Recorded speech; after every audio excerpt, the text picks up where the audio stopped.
Welcome everyone to this month's webinar, Get Moving, Parkinson's and Exercise Mini-Expo. My name is Donna Greening and hosting with me today is Krista Duncan. We are both Programs and Services Coordinators at Parkinson Canada. Before we get started, we want to go over a few quick items. From coast to coast, we acknowledge the ancestral and unceded territories of Inuit, Métis, and First Nations peoples. Because this webinar has segments where audience participation is encouraged, we are using a meeting format as opposed to a webinar format. You have the option of viewing this event in speaker view, where the person who is speaking appears on your device on one large screen, or in gallery view, where you see many small screens, including one with this person speaking. We strongly suggest you choose speaker view so you'll be better able to see the presentations and follow along. You can choose which view you want by clicking on the View button on the top right of your screen and then clicking on the view you want.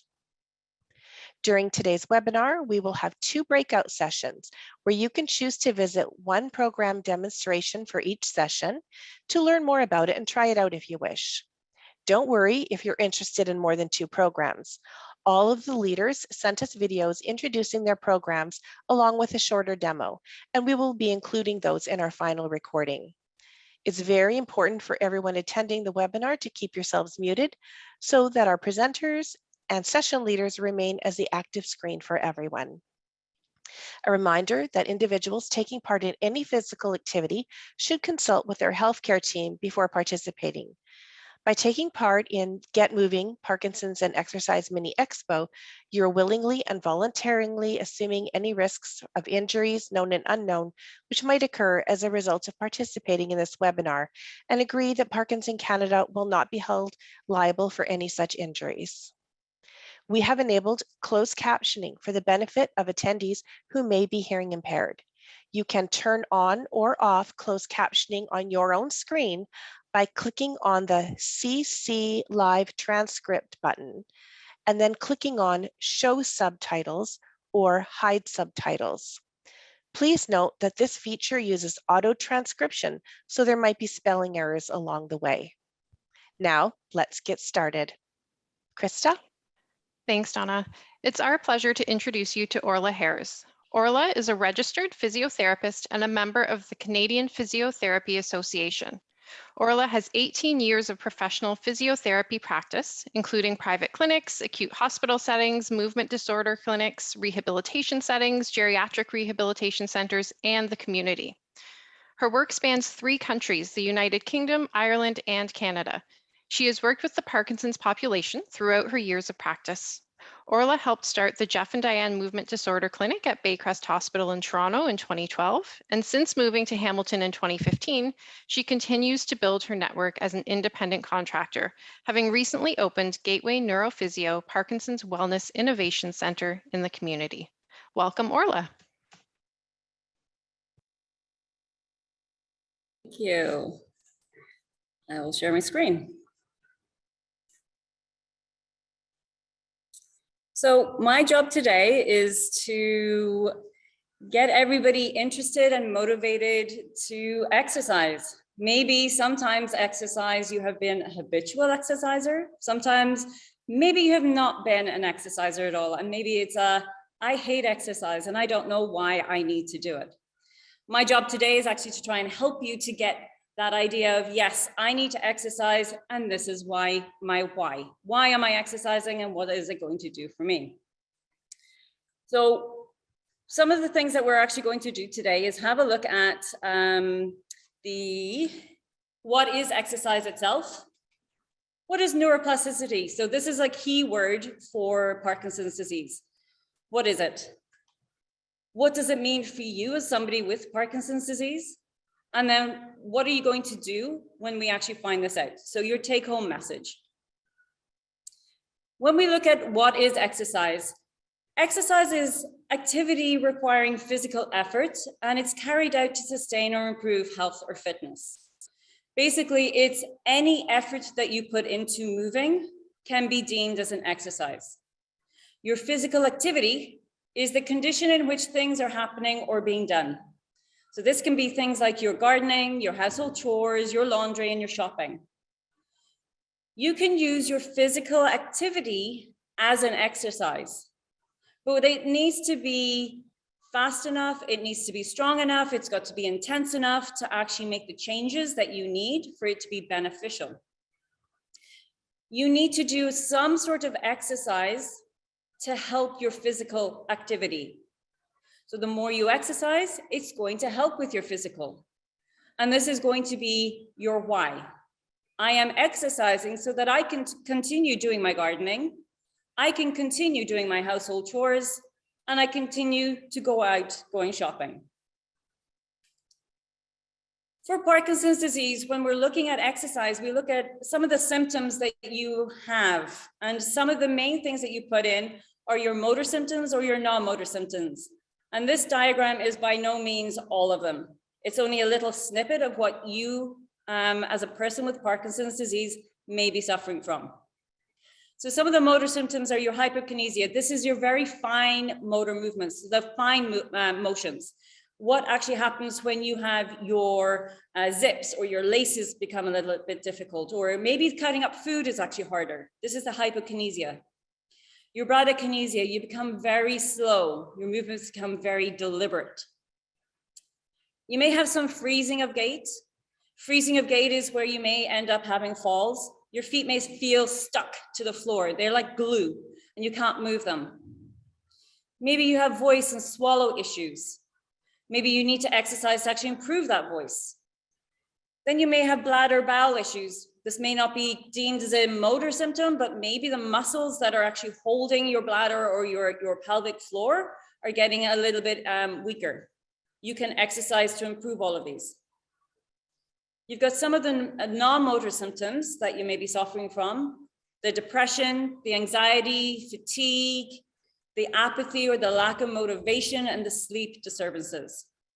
Again, exercise has been shown to be beneficial for a lot of these non-motor symptoms. And we need to see how we can get you going in the first place and how it's going to help you. So one of the things that we say is that when you have a lot of these symptoms with Parkinson's disease, we look at the get-go signal, which is too weak. This means when you're getting going, when you're trying to get moving, you get inadequate preparation or the anticipation of movement. It's your bradykinesia and your hyperkinesia. So you're not getting enough signals to show how big you need to move or how much energy you need to be able to get that physical activity going. Maybe the go signal is too weak. So again, your inadequate selection of your initiation of movement, your freezing of gait, or the start hesitation, where you start to, your feet are stuck, you can't get it moving. That's the go signal is too weak.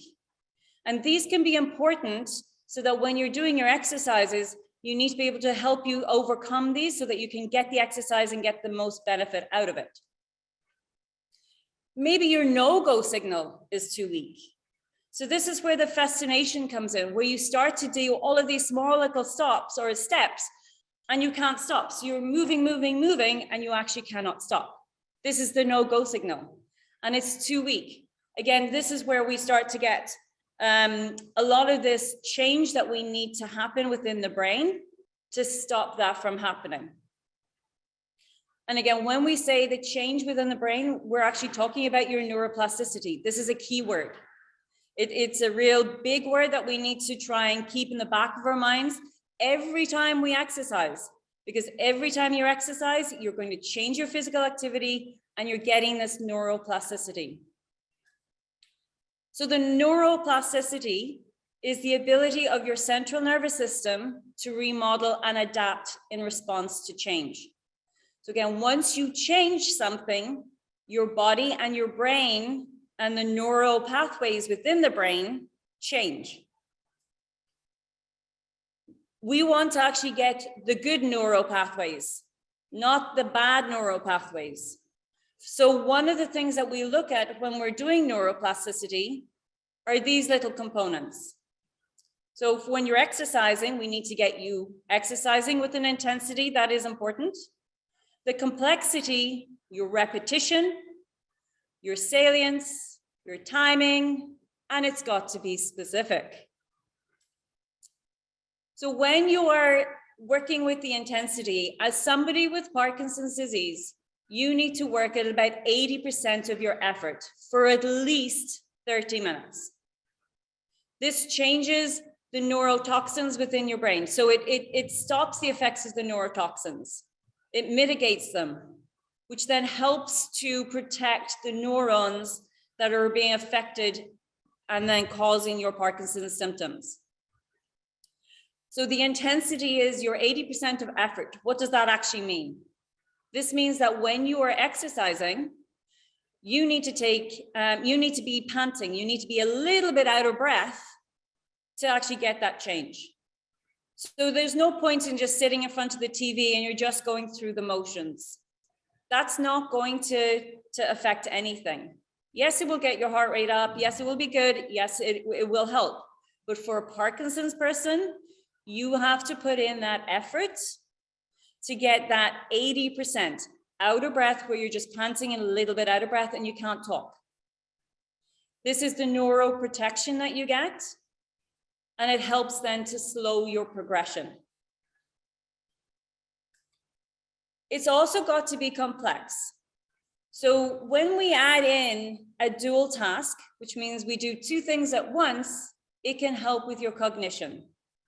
So maybe you're at a stage in your Parkinson's disease journey where you're finding dual tasks are actually harder, where you are holding a cup of coffee and you actually can't walk.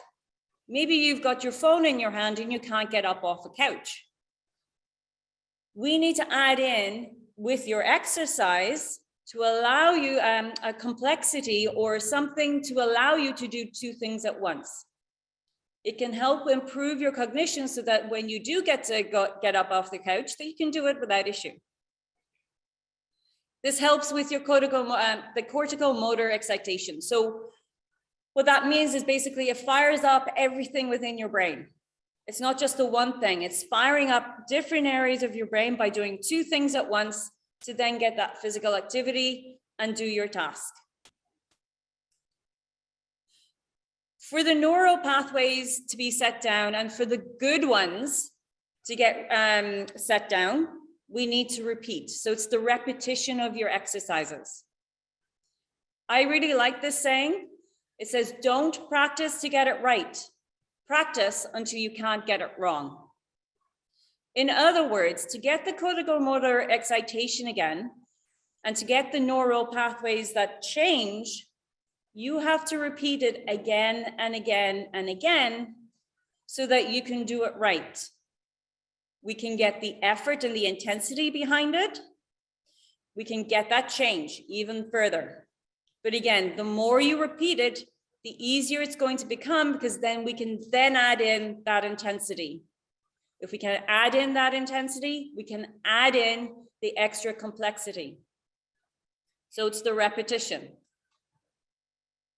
The salience. Salience is super important, and this can help with your apathy and the motivation. Because sometimes maybe you don't like to exercise. You say, I hate exercise. Why do I have to do this? Your salience is so important. Why are you exercising? Keep that in the back of your mind. And it's not good enough just to say, oh, I'm exercising to slow down my Parkinson's disease. We know that you're exercising to slow things down. What we're actually looking at are your goals. Try to make it meaningful. Why are you exercising? I'm exercising so that I can get down onto the floor with my grandkids and get back up again safely and easily. Maybe I want to get out and I want to go walking along a golf course. Again, it's got to be meaningful for you. I am exercising so that I can get out onto that golf course and I can walk.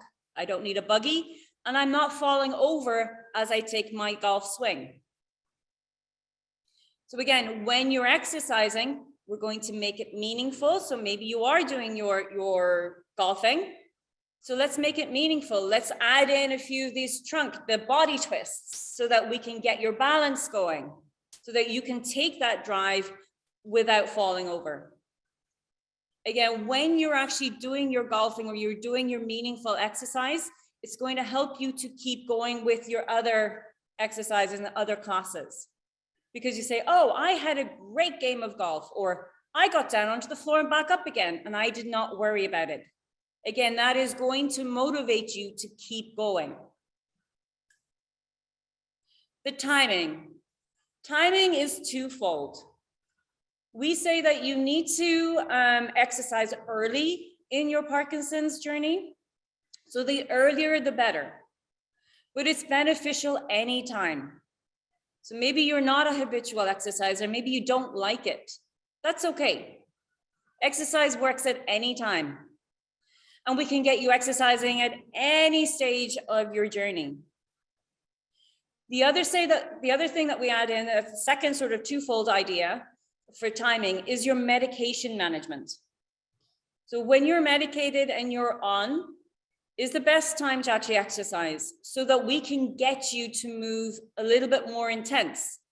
We can add in maybe a little bit more of that complexity, or maybe we can add in a few more repetitions rather than when you're feeling off and you're slow and you're hyperkinetic, or you're just not moving well enough. We have to activate the system first to get you to a point where we can add in that intensity and the repetition again. So again, medication management is super important, but we can make the changes even without it. But it is important, and earlier the better, or any time in your journey. And be specific about what you're actually doing. Again, it's the why. Why are you exercising? Think about the symptoms that you have, whether it is the motor symptoms, or maybe it's the non-motor symptoms that you have that you want to try and affect. Maybe you're really stiff, maybe you have this rigidity. Then let's try some of the stretching.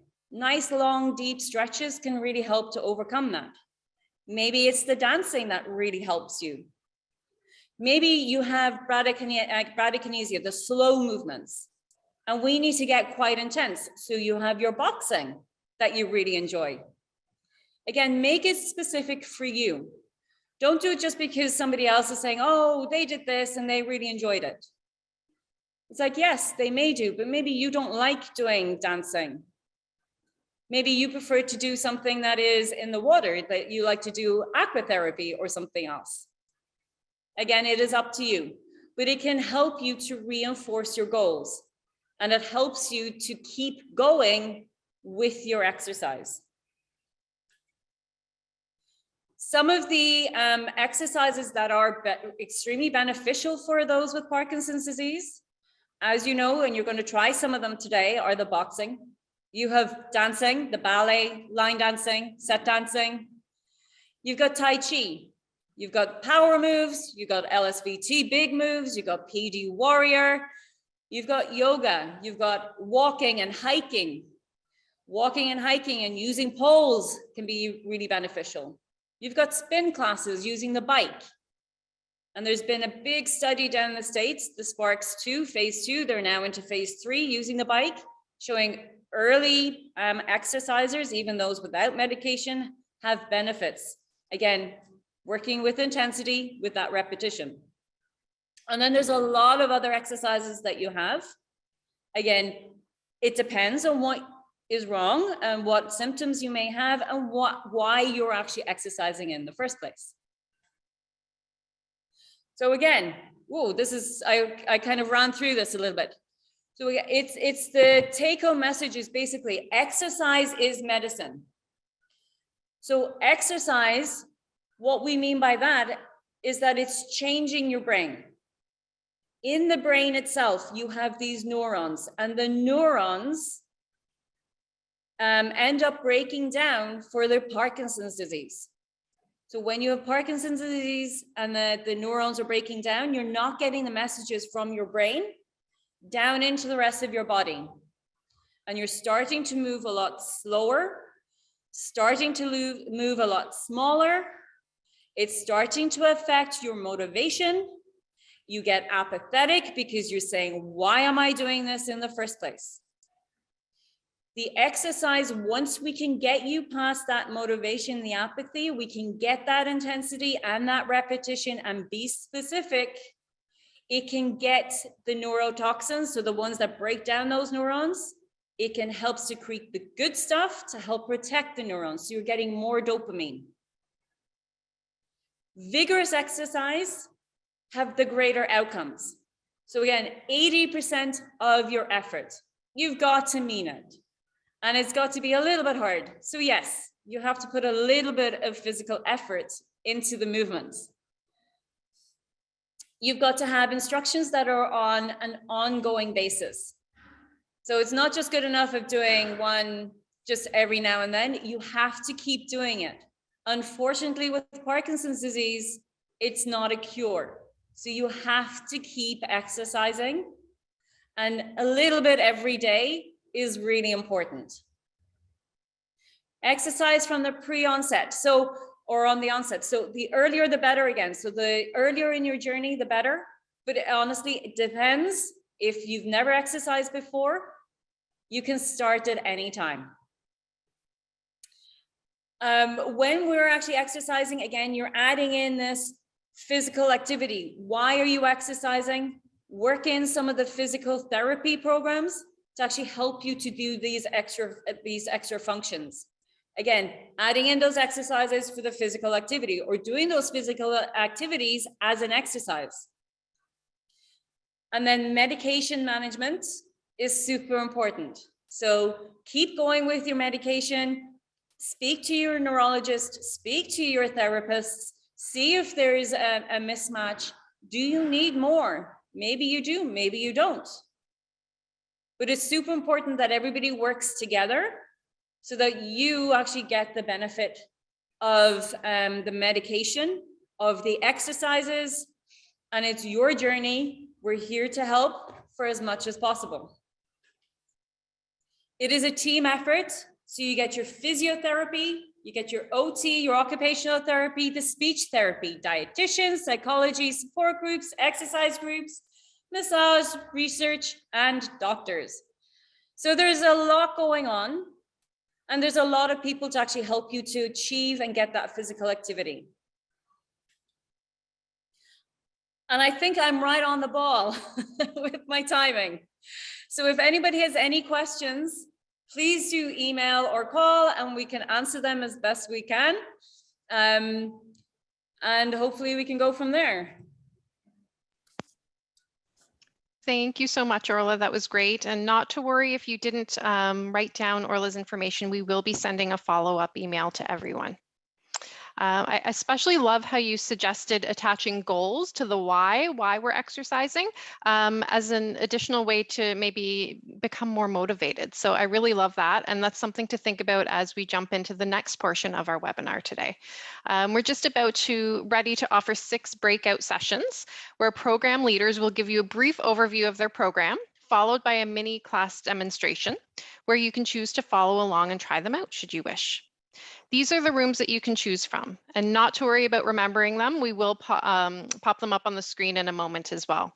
But room 1 will be yoga power stretch, led by Jordan Bain from U-Turn-Parkinson's. Room 2 will be rock steady boxing, led by Jordana Hague from U-Turn-Parkinson's. Room 3 will be dance, led by Rachel Barr from Dance for Parkinson's Network Canada and Sarah Robichaud from Dancing with Parkinson's.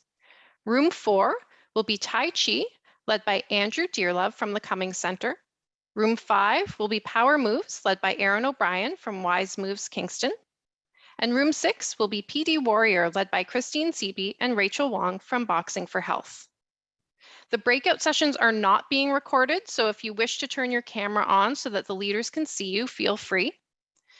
So right now on the bottom of your screen, you'll see a little sign that says Breakout Rooms. It's 4 little buttons. It should be down close to the chat box. It'll say Breakout Rooms. To select the session of your choice, click on that Breakout Rooms button. From there, you should see the 6 rooms that I just mentioned pop up, and then you click on the blue button that says Join to join the room of your choice. When the session ends, you'll be automatically brought back to this large group. Enjoy and see you soon. Well, welcome back, everyone. We hope you all had a great opportunity to learn about and try a form of Parkinson's exercise that perhaps you had not explored. So you're going to have one more opportunity to join another breakout session in a little while. But first, let's let everyone catch their breaths while we hear from our next presenter, Tim Hague Sr. Tim is a retired nurse of over 20 years who devotes his time to professional speaking, writing, and is the founder of a Parkinson's Wellness Center, U-Turn-Parkinson's.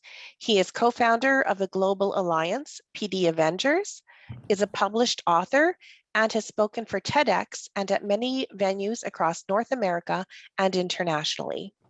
After being diagnosed with young onset Parkinson's disease at the age of 46, Tim and his son won season 1 of The Amazing Race Canada. Tim is here today to welcome Tim. Thank you, Donna. I think we're still recording, maybe not, but welcome to everybody. It's a pleasure to be here. My name is indeed Tim Hague Sr. I am the founder of and executive director of U-Turn-Parkinson's, as Donna said, a wellness center here in Winnipeg, Canada. I'm a retired nurse, a professional speaker, author, and I was the winner of season number 1 of The Amazing Race Canada back in 2013, a long time ago already. I was diagnosed with PD back in 2011 at the age of 46, and I am a PD Avenger. Well, recently I wrote a blog on having passed my 10th anniversary with Parkinson's disease and some of the lessons that I've learned along the way. I'd like to share with you a little excerpt from that blog. The number 1 lesson I've learned over the past 10 years is this: it's all about me. Contrary to what Mom taught us, I believe this conversation is all about me. It's not about the next cure, it's about me. It's not about the next breakthrough, it's about me. It's not about the next great scientific marvel. In fact, it is about me. Now, I know this may seem like an odd way to start this discussion, but I do think that you will come to see my point and will agree with me in the end that indeed this really is all about me. There are a few things that we can control when it comes to our Parkinson's diagnosis. We can't control that we have the disease. I can't control that I stand here and shake now when I speak to you. We can't just shake it off and get rid of it anytime we please. However, once we move beyond this initial acceptance of this initial reality, we discover that we do have control over the next and the most important aspect of the disease. We do have control over how we choose to live with the disease. And this comes down to our attitudes. Well, my movement disorder specialist played a critical role in shaping my attitude about the disease right from the outset. He said to me, "Tim, you're doing as well as you are because of how you've looked after yourself all these years." He followed that up with the statement, "If there is one thing I could do for all my patients, I would turn them all into athletes." Having come to his office that day with the fear that I would have to stop exercising, I was thrilled to hear him tell me that to continue what I was doing and, if possible, to do even more. These words motivated me and ultimately led me to the conclusion that our pursuit of wellness is indeed the cornerstone in our quest to end Parkinson's. For you see, without a healthy community, there will be far too few to take part in research studies, to advocate, to raise funds, and to give leadership. Now, I know that some of you are smiling. I can see you, even smirking. I can imagine your eye rolls and even hear your thoughts. You're thinking, what? Me, an athlete? And yes, you, an athlete. What is an athlete? If you Google the word, you'll get a broad range of definitions that encompass this thought. Someone who has been trained to compete, generally in sports. Daily, you and I are in a competition with Parkinson's. Will it let me walk today? Stand, write, type, think clearly, and on and on. We daily make decisions. How much can I push back today? How much pain can I take today? What will PD get today? What will I take back? Like an athlete, we surround ourselves with coaches, with trainers, counselors, nutritionists, physicians, a broad team of specialists whose only goal is to get us across the finish line as champions. We set goals, we refine plans, we adjust routines, we adapt, we change, but we remain laser focused on the ultimate goal. We learn to do things that we've never done before, like sports. Many of my fellow athletes at U-Turn-Parkinson Parkinson's never exercised a day prior to being diagnosed.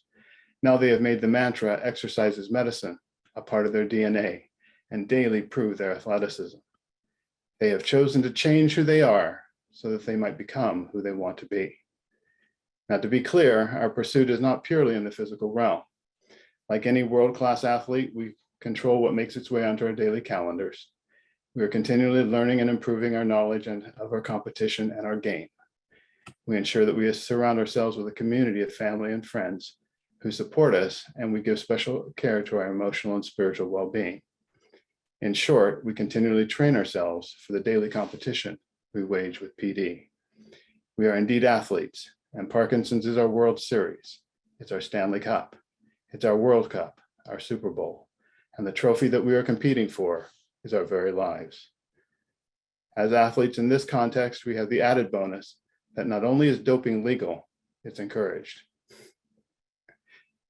Now, to be a world-class athlete, one necessarily needs to be fairly narcissistic, self-centered, and inwardly focused. You have to look after your needs as an athlete if you ever hope to make a podium finish. As an athlete, we have committed to eating well and not just whatever we want. We have committed to responsible drinking, to controlling our calendars and training when we should, not just when we feel like it. As athletes, we have committed ourselves to goals, ideals, and a first place spot on a podium that will not be accomplished otherwise. Now, lest our analogy wane, let's consider what our real life goals, ideals, and podiums look like. Those things for me are to retain relationships with my spouse, my children, my friends, to stay in the workforce as long as possible, to live in our own homes for as long as we can, to maintain self-care as much as possible, to reduce dependence on medication, to continue to travel. These are just a few of the real life goals that we are training for. We long to be champions in the eyes of those we love. We long to hold the #1 spot in the hearts of those who love us. This requires a dedicated pursuit of wellness. So you've never thought of yourself in these terms, right? So where do we go from here? What do we do now? Well, in its most simplistic form, Nike had it right. Just do it. But on the other hand, it's not that easy. I can see that what you're thinking. He's serious. He actually wants me to be an athlete. Well, first of all, just breathe. Take a second with me. You're not alone in this, and it is possible. Well, I am concerned that some of you are terrified into inaction. I'm also concerned that we've all been told this so many times and for so long that many have slipped into a catatonic stupor.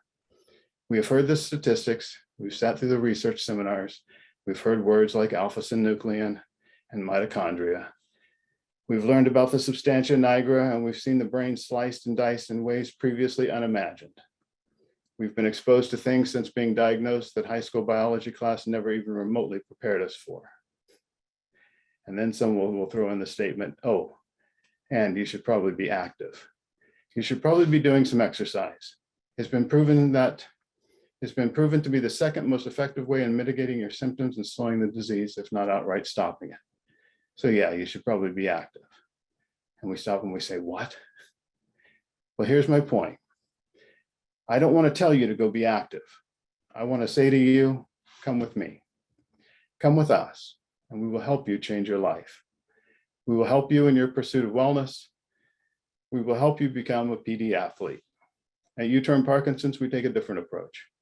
We just do it. We don't just talk about it. We don't just encourage you to go do it. We go do it and encourage you to come with us. 5 days a week, we offer classes free of charge for all who want to join us getting up and doing this thing.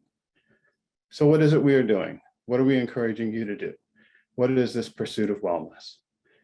Well, wellness is not just one particular thing. It is so much more than me running the Amazing Race Canada. It's more than just physical exercise. The definition that I like is something like this. It is an active process through which people lead healthy lives in both body and mind. You immediately see that it's more than just physical exercise and that it's an all-encompassing process. Taken from the National Wellness Institute, there are 6 areas of wellness that we focus on, and it ultimately spells poise with an extra S thrown in for good measure. First of all, it's the physical, the care and challenge of our physical bodies. U-Turn-Parkinson's online, Empower You, exercise classes, on demand, power stretch, U-Tunes, singing group, and support groups, all online, made available to you free of charge so that you can get active, that you can exercise your body 5 days a week on demand whenever you need and keep moving. Our aim is 150 minutes a week, 30 minutes a day, moderate to intense exercise, getting your heart rate up, sweating a little bit, feeling a little bit uncomfortable, and making a difference. Ultimately, slowing the disease and following through on what science has made so very clear to us, that intense exercise will make a difference in how we live with Parkinson's. But most importantly, you getting off the couch, you doing anything to take care of yourself is important. This will look different for each and every one of us. Your exercise plan won't look like mine.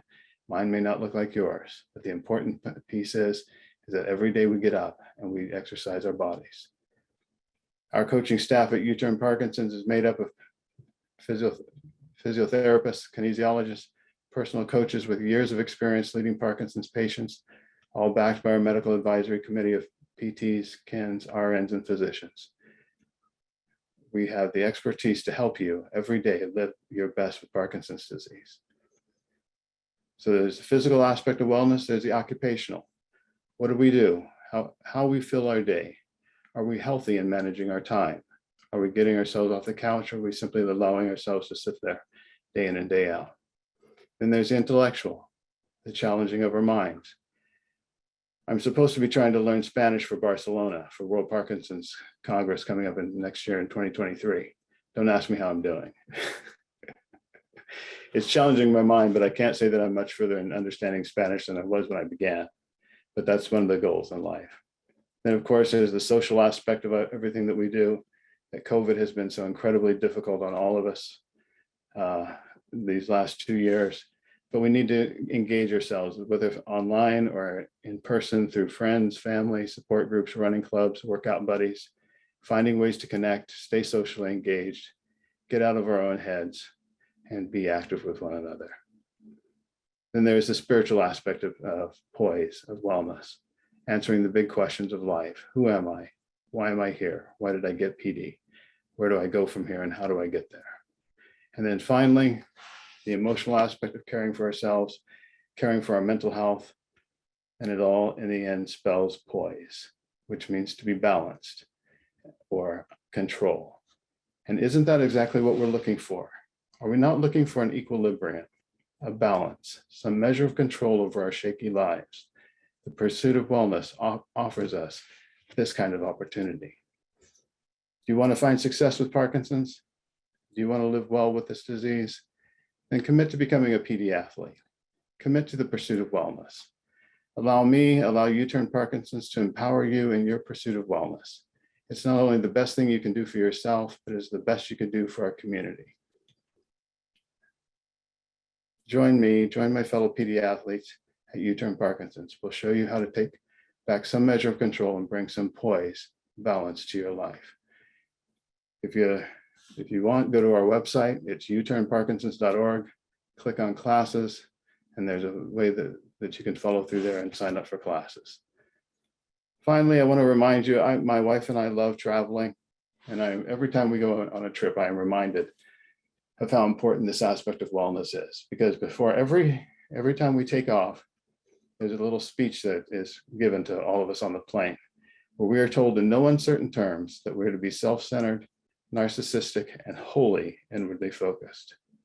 We are told that in the event of loss of pressure in the cabin, that oxygen masks will fall from the panels above. We are then told to ensure that we put our masks on first before helping that cute, helpless little child next to you. Well, why are we asked to do this? Because if we pass out from lack of oxygen, we are of no use to anyone and likely a greater burden, especially to that little kid who's now trapped beside you. Do you understand now? Do you see now that this journey has to be all about me? Without the pursuit of wellness, without a commitment to becoming a PD athlete, Parkinson's likely wins. Without a healthy me, there really is nothing else. Without a healthy me, there is no advocacy work. Without a healthy me, there is no research trials. Without a healthy me, there really isn't much reason to care if a treatment or a cure is found. For a PD cure will not fix a body that has been abandoned and uncared for. What value is it if I wake up cured of PD, only to find that it has already destroyed my relationships with my spouse and my children. We must choose to fight for our wellness today if we're to ever meet the challenge of finding a cure and reaping its rewards tomorrow. To be crystal clear, when I say it's all about me, I really mean we. And when I say we, I really mean us. And when I say us, I really mean you. If you don't make this all about you, we will not succeed in ending Parkinson's.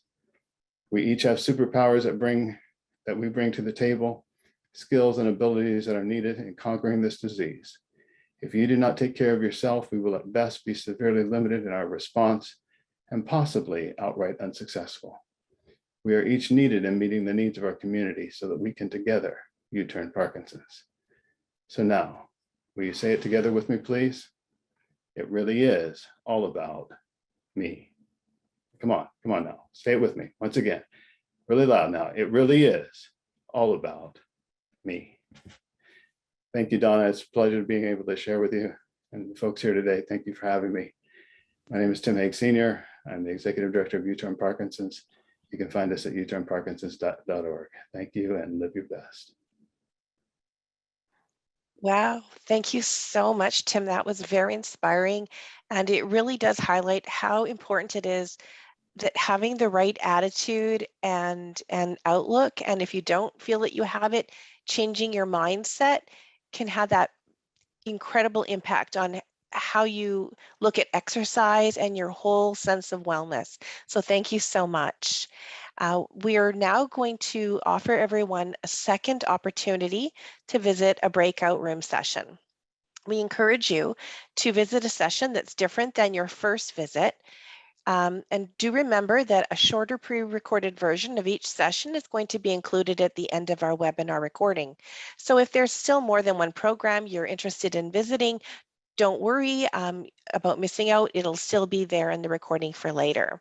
Now we're going to give everyone a couple of extra minutes for this session to help make up for some of the technical difficulties we had during the first session.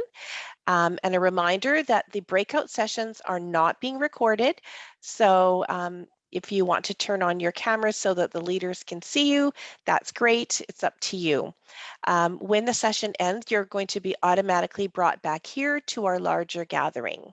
Here again are the breakout rooms. Room 1 is yoga power stretch. Room 2 is rock steady boxing. Room 3 is dance. Room 4 is tai chi.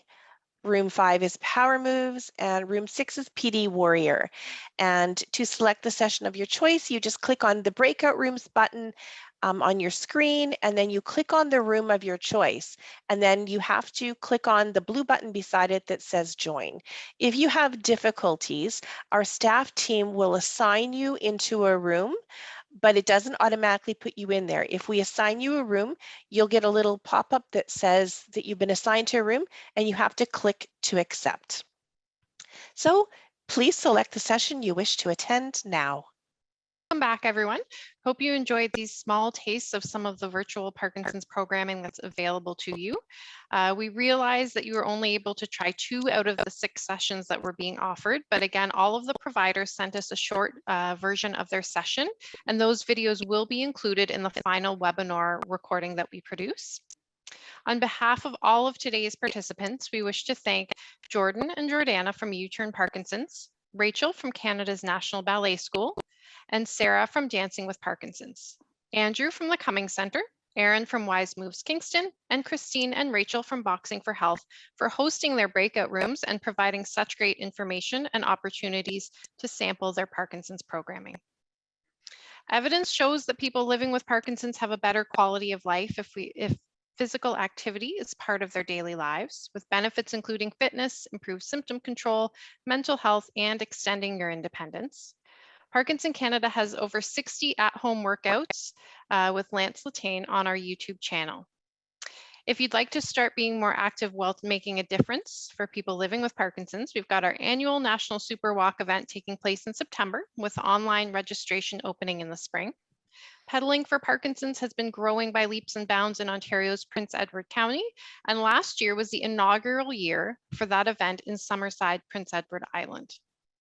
If you have your own idea for an active fundraiser, we have all the resources you need on our Fundraising Your Way webpage. People can make up their own goal and the amount of time it will take. For example, Rob Slater did a 2,000-kilometer walk for his 80th birthday, which he did over the course of a year. And if you're really adventurous and you live in the Toronto area, the Toronto Marathon, taking place on Sunday, May 1st, has the option to raise funds for Parkinson Canada when you participate in the full or half marathon, 10K, or relay race. We'd like to thank everyone for attending today's webinar, and a special thank you to our two presenters, Orla Hares and Tim Hague Sr. We sincerely hope that they've inspired you to get moving and either get started on a path towards a better quality of life, or if you already do exercise, to maybe try something new and challenging. The resources mentioned throughout the presentation and in the chat window, and a link to a recording of the webinar, will be included in a follow-up email we're going to send you. That email will also include links so you can learn more about each of the presenters and all of the 6 breakout room programs featured here today. A reminder when watching the recording to continue viewing after I sign off, since we'll be adding in those pre-recorded videos from all 6 program providers. Now we've got something fun and inspiring planned for our March webinar, a Parkinson's Prairie Shindig, taking place on Wednesday, March 25th, where we will celebrate the Canadian prairies and feature some incredible talents from within our very own Parkinson's community. Watch your email inboxes for more details and a registration link. Thank you so much for joining us today, and enjoy the rest of your day.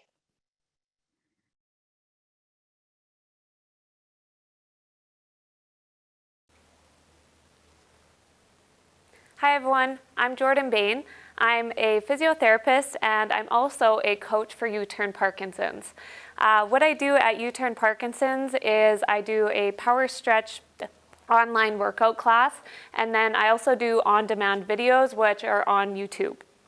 So what I'm going to be demonstrating today is what I kind of do for power stretch. So power stretch is a series of different movements that we go through, which are very similar to yoga-like movements. They are more dynamic in nature and they incorporate nice big movements which are really important for Parkinson's.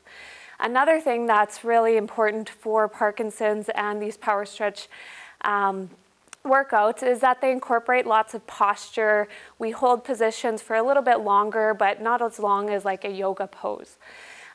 They also incorporate a lot of coordination. So we use lots of alternating arms. So you have to coordinate both arms and legs moving at the same time. And the other thing that's good about them is you can do it from a seated or standing position. So we try to modify as much as we can so it can be applicable to everyone. There also is a component of balance, which is so important. And this can also be done from a seated position, but we try to get people standing or using a chair just so they can challenge themselves a little bit more. So today I am going to be demonstrating kind of what these classes might look like. And what you will see on February 23rd when we demonstrate our power stretch class. So what I'm going to get everyone to do is, so you can either be in a seated position or you can be in standing. So I don't have a chair, so I'm obviously going to demonstrate in standing. And we always want to start with posture. So I always want to make sure people are in a good seated posture or standing posture. They're not stooped forward, so nice and tall. We always check in and make sure the shoulders are nice and back.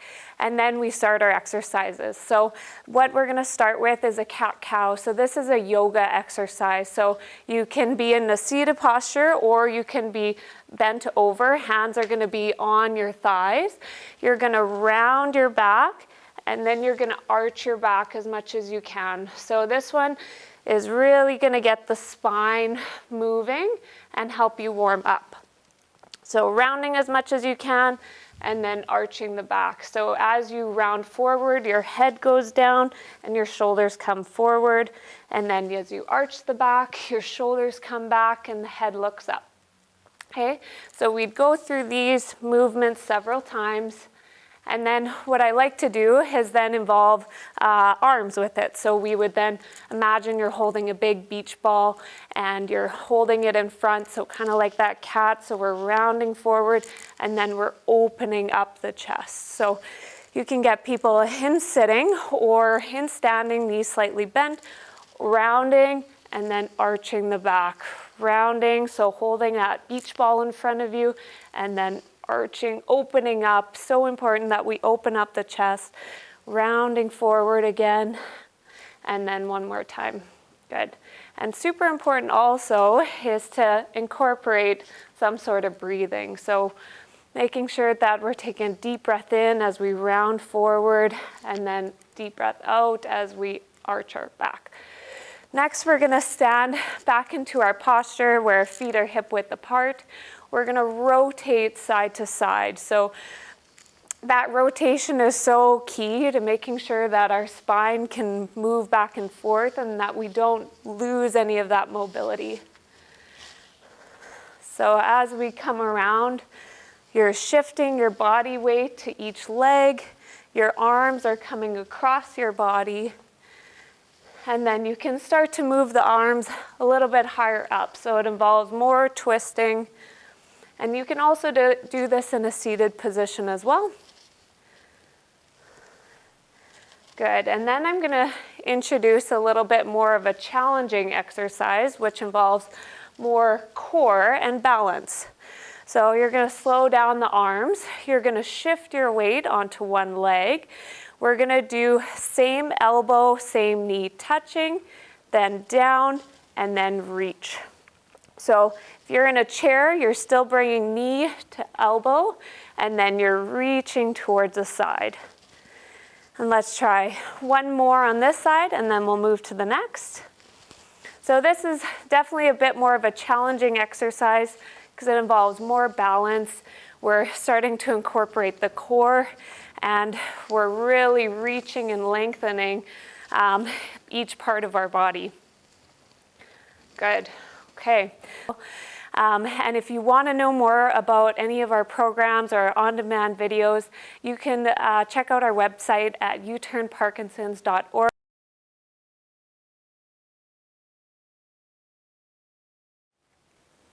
Hi everyone, my name is Jordana Hague. I am the Manager of Events and Fund Development here at U-Turn-Parkinsons. I am also a boxing coach for U-Turn-Parkinsons, and so today I'm going to walk you through our demo, the Rocksteady Boxing Winnipeg demo. So at U-Turn-Parkinsons, we have online and in-person classes in Winnipeg at 2 different locations, and then live online with our Empower You program, as well as on demand, just 20-minute videos that you can watch on your own. You can check out some of our boxing videos there as well on our website. But today we're just gonna get through our boxing stance. I'm gonna teach you all of the different boxing technique that and then basically the class that we're gonna do together will incorporate boxing technique, strength building, we'll work on your flexibility, we'll work on your balance a little bit. And this is a class that's really good for all levels of ability. We offer 2 different levels at U-Turn-Parkinsons. There is a more advanced level, and then our regular Rocksteady Boxing Winnipeg class. So if you're seated, if you're standing, no matter what your level is, you can participate in this class. So let's go over our boxing technique together. Whether you're standing or sitting, if you're sitting in a chair, you can bring your back leg kind of out to the side. We're gonna bring our hands in. So if you're right-handed, you're gonna want that left foot in front. If you're left-handed, you're just gonna switch your stance so that it's backwards. So whichever handed you are, the opposite leg is gonna be front. I'm gonna refer to this as my front side, and then I'm gonna refer to this as my back side.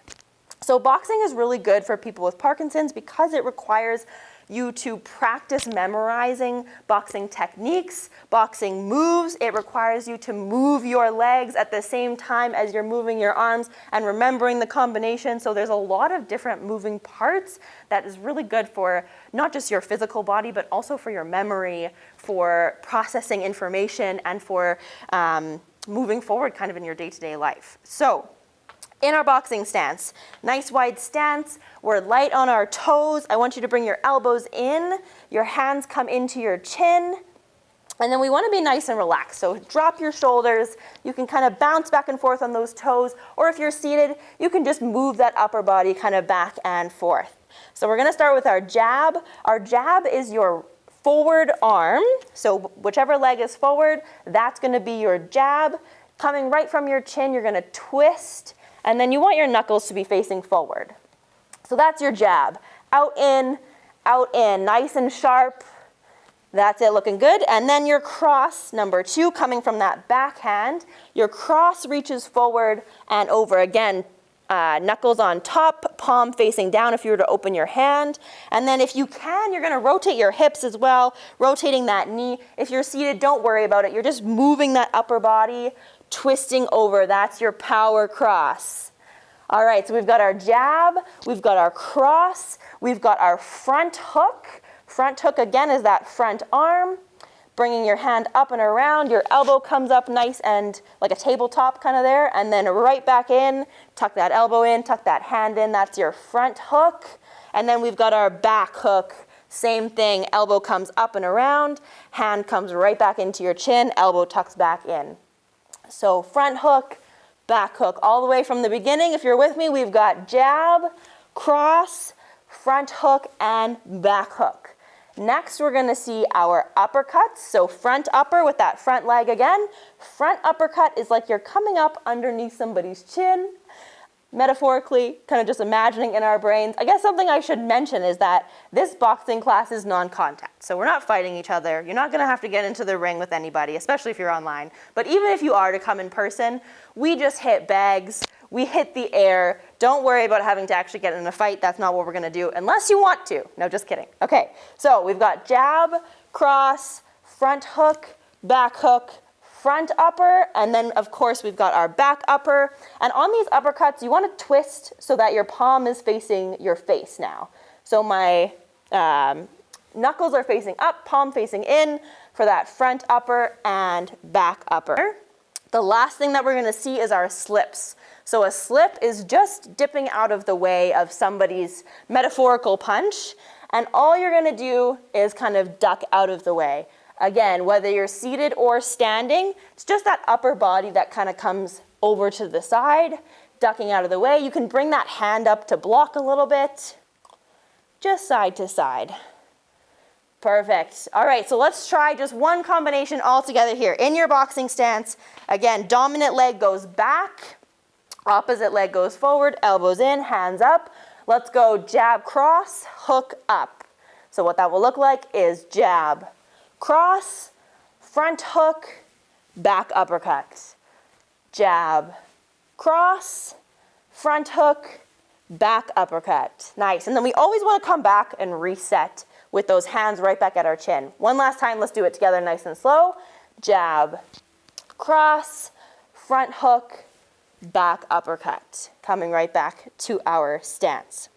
So that is our boxing combination. That's the boxing side of things. We also incorporate a bit of a HIIT workout into our classes. So you're gonna see some strength building exercises like push-ups.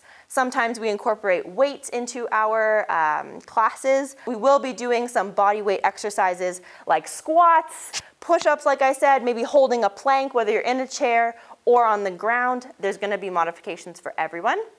And then we're also gonna do some balancing exercises. So one of my favorite ones is just tree pose. This is actually a yoga pose, but I love to incorporate it into boxing because it's such a good one. This one is literally just balancing on your leg. Other leg kind of sneaks in there off the ground. Hands can be on your hips. You can be hanging onto a wall. You can have your hands out to the side, whatever's most comfortable for you. This is one that I like to use often, and then of course we would just switch legs and do the other side. Whew, it's a little tricky. We also like to do walking the tightrope. So if you have an imaginary tightrope here, standing nice and tall, we would go back and forth on that tightrope. It's gonna be lots of boxing. It's gonna be a little bit of strength building. It's gonna be a little bit of balance. We're gonna work on your mobility and we're gonna work on your brain. That's really what I love about boxing, is that it's as much of a brain exercise as it is a body exercise. You can get a really good workout while also improving your day-to-day life by working those brain muscles at the same time. So Thank you so much for listening to this demo. Again, my name is Jordana Hague. I'm from U-Turn-Parkinson's. You can find more information about our programs at uturnparkinsons.org. It's uturnparkinsons.org. We'll see you there.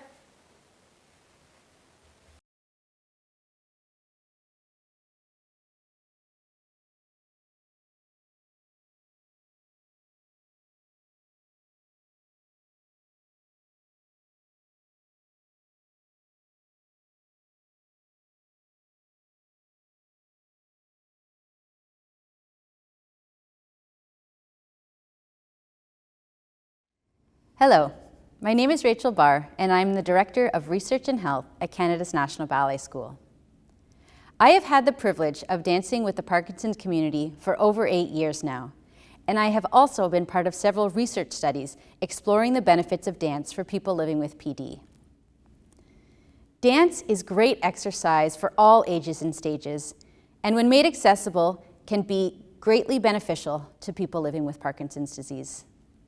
In addition to the physical benefits, dance is emotionally, socially, and artistically engaging. Along with Parkinson Canada, Dance for PD, and Dancing with Parkinson's, Canada's National Ballet School is proud to bring you the Dance for Parkinson's Network Canada, or DFPNC. The DFPNC highlights dance opportunities for people living with Parkinson's disease across Canada, both in person and online. As long as you have a little room to safely move, you can pretty much dance wherever you are in Canada with these programs. So, without further ado, I'll pass it over to Sarah Robichaud from Dancing with Parkinson's to get us dancing.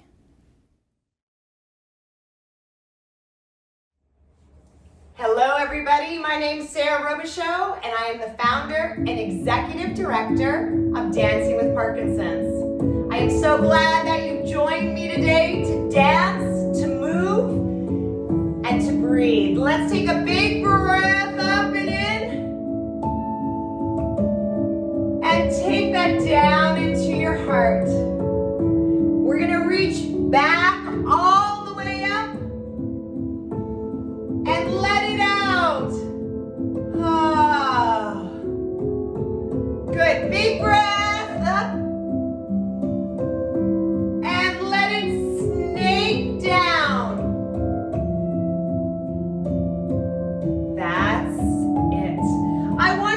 Look at your floor.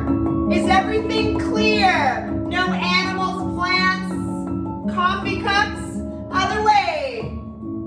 Take in your surroundings and your space. Make sure it's all clear so that we can yawn and melt. Let's take one big yawn to one side. Melt it in. Other side, big yawn. In. 2 hands, reach, and snake it down. Snake it all the way down. Send me a snowball. Send it out. Beautiful. Watch that trickle down, trickle. Let's see those fingertips. We're just getting warm now. And remember, if something doesn't feel good to you, don't do it. Just keep moving, all right? Circle those shoulders back. We're gonna get a little Latin vibe going here. How about we get clapping? Can we imagine that we are in a Latin nightclub?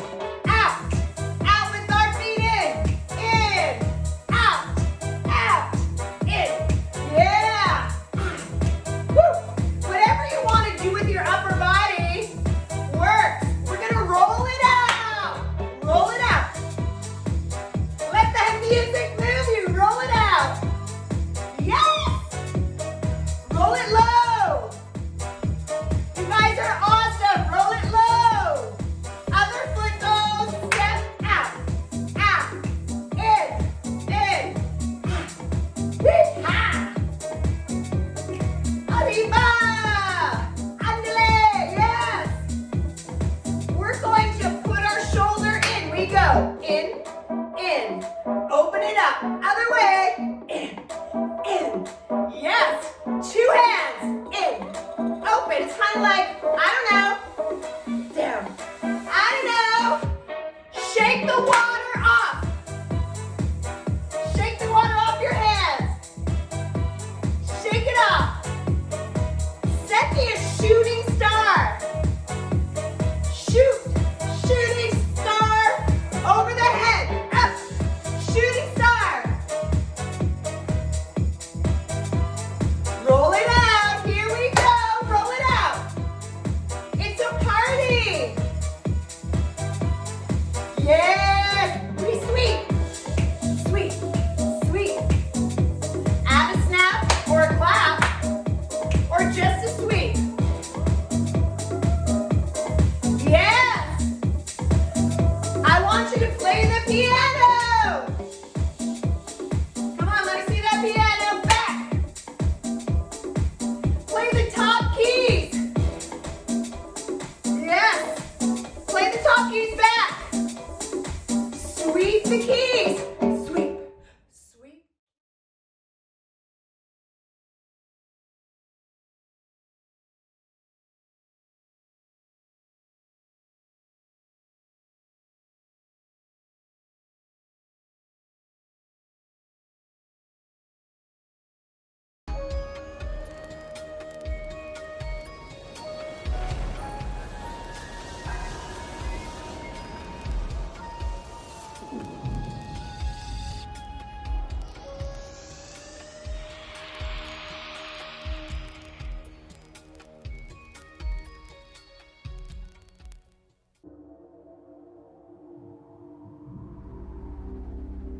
Adaptive Taiji Qigong is a medically proven methodology to develop strength, balance, agility, improved respiration, and mental acuity. Adaptive Taiji Qigong makes use of both standing and seated form play. This is an effective exercise program for those with such health conditions as Parkinson's and movement disorders, osteoporosis, arthritis and weaknesses of the spinal column, high blood pressure and cardiac-related issues, and those with respiratory ailments, including asthma. Through regular practice, the entire physiology is positively affected, increasing blood circulation, regulating metabolism, improving neuromuscular functioning, and accelerating the healing process from disease and infection. A workout is isotonic in nature. The slower you move, the greater the strength you build, because you target the supporting muscles for a prolonged period of time, and not only the major muscles, but also all the minor muscles, the stabilizers, the tendons and ligaments throughout the entire range of motion. This makes adaptive Taiji Qigong a very efficient form of exercise. When we integrate the deep, slow, and rhythmic patterns of breathing, good cardiovascular benefit is also realized, as good as that of a low-impact aerobics class. The movements are three-dimensional and work the muscles in synergistic chains sequencing fine and gross motor coordination. Spatial awareness is developed through 4 planes of reference: forward and backward, up and down, side to side, and rotational. The movements flow with grace and subtlety, and although complex in nature, are simple and enjoyable to perform. They require little space. In both seated and standing modalities, adaptive Taiji Qigong has the distinction of integrating mind, and body. Through a selective policy of creative coordination, rhythmic and synchronized breathing and movement, the nervous system is soothed and regulated. The functions of the body are normalized. The mind is drawn in to the deeper levels of consciousness associated with increased mental focus, recuperation, and healing.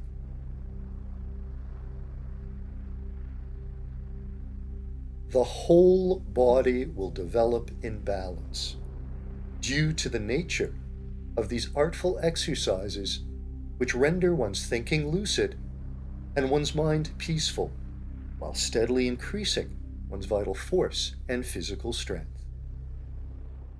From strength and technique of body in the beginning to a profound realization of self in the end.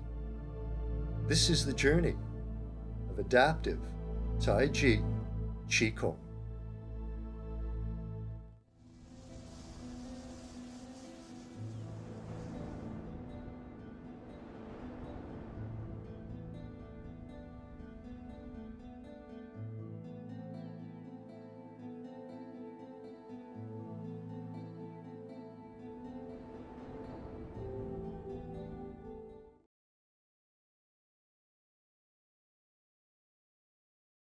Hi everyone, my name is Erin O'Brien and I am a certified Power Moves Parkinson's fitness instructor and personal trainer here in Kingston, Ontario.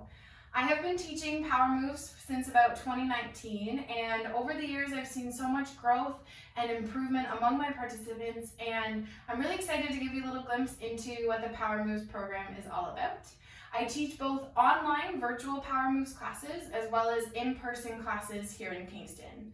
If you've never heard of the Power Moves program before, it is a research-based exercise program developed by Dr. Becky Farley. All of the Power Moves have been studied on individuals with Parkinson's and have been proven to help manage and improve specific Parkinson's motor symptoms. The great thing about the Power Moves program as well is that there's lots of different planes of movements you can work through, as well as different positions. So you can do the Power Moves seated, standing, on all fours, lying on your back, and lying on your front. In my Power Moves classes, we mainly focus on the seated and standing versions, which means that you can modify or progress as needed as we go through the exercises. I'm going to give you a little glimpse into what the Power Moves are. I'm going to start with standing and then show you a couple sitting down as well. So the first exercise is called a Power Up, and its job is to help counteract the stooped posture associated with Parkinson's. It's going to help stretch out your chest, strengthen your back, overall improve your posture, your balance, and have better alignment. So basically what it is your feet are nice and wide, you reach your hands forward, you reach your arms forward, and you power yourself up to the tallest position. So if I show you from the side, we are working on extending against gravity. So anti-gravity extension is our focus. We're trying to squeeze our shoulder blades, open up our chest, and work the legs at the same time and help you practice extending up to your tallest position. The next one is called a Power Rock, and the Power Rock is all about weight shifting. We can work on weight shifting side to side, forward and backwards, but I'll show you the side to side version first. So again, the standing version, I try to get individuals to practice just going side to start, and then we add the arms. We add finger flicks, you can add voice exercises here, you can add breathing patterns, but ultimately we're trying to move as big as we can. Our Power Rock helps with our weight shifting. Like I said, it can help you turn better, get it in and out of a chair better, help you feel unstuck if you're ever frozen or you're ever walking and you freeze. A little weight shift side to side can help a lot. It also strengthens our hip muscles as well to help reduce the risk of falls when our legs are nice and strong. When we're standing, you can always have a chair in front of you as well, so you can practice these moves with support in front of you as well. The third move is a power twist, and it is all about trunk rotation. It is going to help reduce rigidity, improves your ability to roll out of bed, get in and out of a car, and also help you turn better while you're walking. So the power twist, you are in a nice big position, you pivot from your toe, You turn your hips, turn your shoulders, open big, turn and open. So we're twisting side to side. And again, you can do breathing patterns. We add voice words to this. Sometimes we add a little mental strategy of counting by multiples of certain numbers. So again, we try to do as full body of an exercise program as we can, also including brain exercises and voice and breathing. The last one is called a power step, and it is really important to practice to help you transition from one spot to another. It also helps avoid tripping while you walk or shuffling, and also making it easier to go up steps or up onto curbs. It can help improve your overall balance as well. So with your steps, you can practice different positions. You can practice stepping forward, you can practice stepping sideways. Again, all very functional and really important to bring into your daily routine. The hardest one is going to be turning backwards. As a lot of you know, turning with Parkinson's, it gets really tricky. So we do a lot of stuff to practice turning the hips as we go through. So again, those are some of the standing power moves. I'll show you seated as well, mainly because in my classes we do a little bit of both. So when you're seated, we come back to the power up position. So we come forward in our chair. Now, not as much of leg work here, really just the upper body. So you come down, open up your shoulders, open up your hips, push into that power up position. So if you're ever feeling really strong and you want to practice the standing version during class, you can. If you ever need to sit and do it seated, that is the best part, is you can modify and progress however you want. But ultimately, we're trying to move as big as you can through all of the moves. Second one, power rock. Again, this one's all about weight shifting. So very similar to the seat or to the standing versions, right? They're just modified a little bit, but the purpose is the same. Working on that weight shift, side to side, same thing. You can add voice, you can add breathing, but ultimately, side to side rocks help with that weight shifting. Good. And then the last two, power twist. So again, very similar to the standing version. Clap, twist, open, clap, twist, and open, right? So this is the exact same, but the modified seated version, which is great because you can pick and choose which way you want to do it. Last one, power steps. So we practice sometimes doing double steps, pretending that there's something on the floor. You have to step your feet over, transition one spot on your chair to another. You can practice single steps. Again, this is a little bit of weight shifting too. You can rock as you step over and middle. So those are the four moves: power up, power rock, power twist, and power step. So we work on a lot of those and vary them as we go through our class. My class is about an hour in length, and again, you go at your own comfort level throughout the entire thing. I'm glad that I was able to show you a little bit about our power moves. If you have any questions or concerns, please feel free to let me know. And I hope that we can chat in the future and maybe give you options of how you can get involved with our program. Thank you for watching. Bye.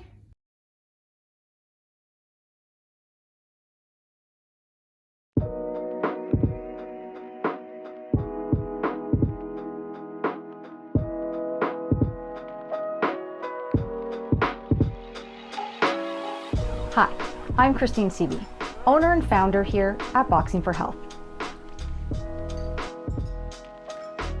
At our facility, we've created a wide range of instructor-led, research-backed, high-intensity exercise programs to address the specific needs and interests of seniors and people with Parkinson's disease.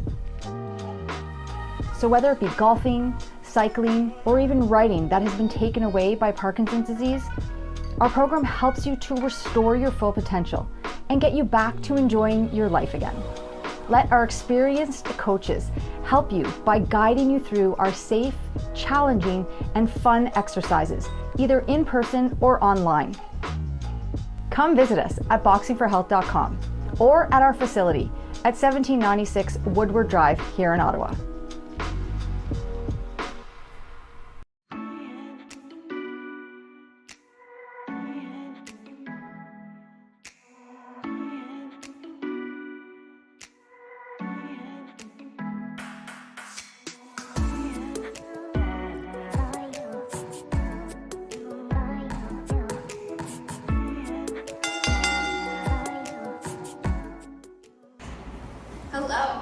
welcome to our champion class.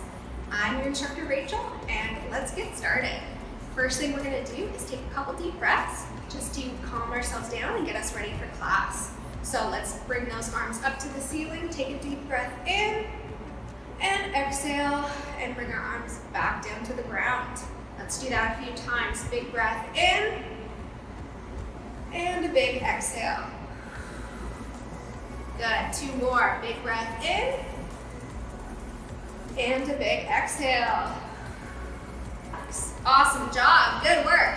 Now we'll switch it up. We're gonna put our feet together. Okay, so this shortens or brings together our center of gravity, and it makes our center of balance a little bit smaller, so it makes it more difficult. Okay, so again, we'll start out, feet together, eyes open, hands on our chair, and whenever we're ready, we'll open those hands up, and we'll try to balance. Again, we're starting out nice and slow, and we'll add levels of difficulty as we go. Again, focusing on keeping our chest nice and open, our head up, looking ahead of us, and focusing on taking a few deep breaths. In through our nose, and out through our mouth. Beautiful. And again, if you're comfortable with this, we're gonna start with those nose touches. Again, alternating right hand and left hand. Nice and slow. Again, we want to focus on some deep breaths as we balance. Beautiful. We'll do that a few more times. For 5, 4, 3, 2, and 1. Awesome job. What we're gonna do next is, again, our boxing. We're gonna start out with a few different punches, and then we'll add in some different things as well. So first thing we're gonna start off with is punches just forward. Okay, we're gonna alternate hands. So first thing we want to do is put our hands up to our chin. We want to make sure we protect our face, so our hands always come back to our chin. Now we're going to give 2 punches forwards, 1, 2, and then we're going to reach with our hands all the way to the ceiling, opening up those fingers, and again, reaching all the way up. All right, that's going to be our first combination. So let's do that 10 times. Here we go. 1, 2 punches. Reach up to the ceiling. Good. 1, 2, and reach. 1, 2, and reach. Good. 1, 2, and reach. 1, 2, and reach. Good. 5 more times. Here we go. 1, 2, and reach. 1, 2, and reach. Good, 3 more. 1, 2, and reach. Open up those hands. Good job. 1, 2, and reach. Good job, last one. Here we go. 1, 2, and reach. Awesome work. Okay, so again, we're gonna do 4 punches this time. So we're gonna go 1, 2, 3, 4. Again, always bringing our hand back to our chin, and then we're gonna open up to the side. Again, really stretching those fingers open, opening up our hands nice and big. Okay, let's do that 10 times again. Here we go. 1, 2, 3, 4, and open. Good. 1, 2, 3, 4, and open. Good job, keep going. 1, 2, 3, 4, and open. Good. 1, 2, 3, 4, and open. And we're gonna need our chair or the wall, whichever you wanna hold on to, or a countertop. Again, holding onto that chair, we're gonna do 30 seconds of quick high knees. Okay, here we go, ready? 3, 2, 1, let's go, high knees. Big high knees on the spot. Awesome work, keep it going. Woohoo! Good, and again,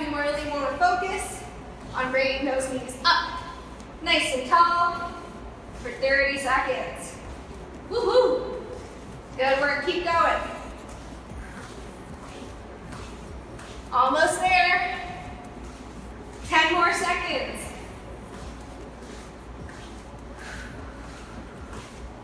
And 5, 4, 3, 2, and 1. Awesome work, guys. Fantastic.